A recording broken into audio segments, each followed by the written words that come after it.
Chapter 6. Path of Meditation. There are several paths leading to God. You told me about the path of duty and the path of spiritual knowledge. The third path is called the path of meditation. One who is united with God is called a yogi. The mind of a yogi is peaceful and completely united with God. A yogi has control over his mind, senses, and desires. He is free from anger and greed. A clod, a stone, and gold are the same to a yogi, who sees God in everything and everything in God. A yogi sees every being with an equal eye, whether a friend, enemy, hater, relative, saint, or sinner. The mind of a yogi remains calm even during the worst time.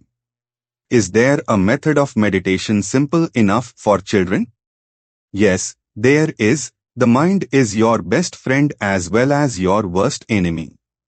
The mind is a friend for those who have control over it and an enemy for those who do not control it. So you should try to control this friend. The mind is like wind, very restless and difficult to control, but you can control it by regular practice of meditation. The best time to meditate is in the morning before going to school. Sit in your meditation or puja room. Hold your waist, spine, chest, neck, and head erect, motionless and steady. Close your eyes, take a few slow and deep breaths. Remember your favorite deity and ask his or her blessing. Mentally chant Om or Aum for few minutes.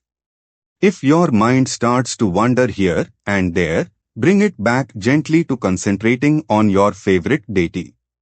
There is a story of a child named Dhruva in our scriptures who got his wishes fulfilled using the path of meditation. The story of Dhruva. Dhruva was the son of King Uttanapda and Suniti. King Uttanapda was very fond of his second wife, Suruchi, and used to be mean to Suniti, Dhruva's mother. One day, when Dhruva was 5 years old, his stepbrother was sitting on his father's lap. Dhruva also wanted to sit there. But his stepmother stopped him and dragged him aside. She spoke rudely to Dhruva, saying, "If you want to sit on your father's lap, you should have been born to me instead of to your mother. At least now, pray to Lord Vishnu, so that he will make this happen." Dhruva was deeply hurt by his stepmother's insulting words. He went to his mother, weeping.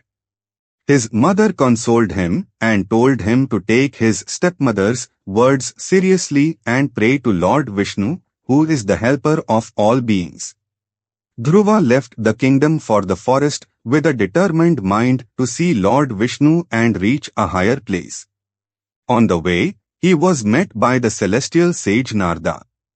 Narada gave him the 12-syllable mantra, Om Namo Bhagavate Vasudevaya, for worshipping the Vishnu form of Lord Krishna. Dhruva worshipped Vishnu for 6 months, and Lord Vishnu appeared before him. Vishnu promised that Dhruva's wishes would be fulfilled and he would reach the highest heavenly seat of the pole star, which is not destroyed even when all the worlds are destroyed. Dhruva returned to the kingdom.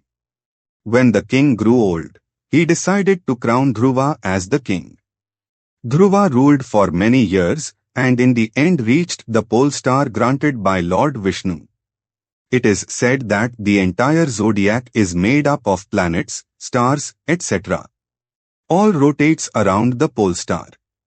To this day, when Indians see the pole star, they remember Dhruva, the devotee of perfect purity of mind and firm determination.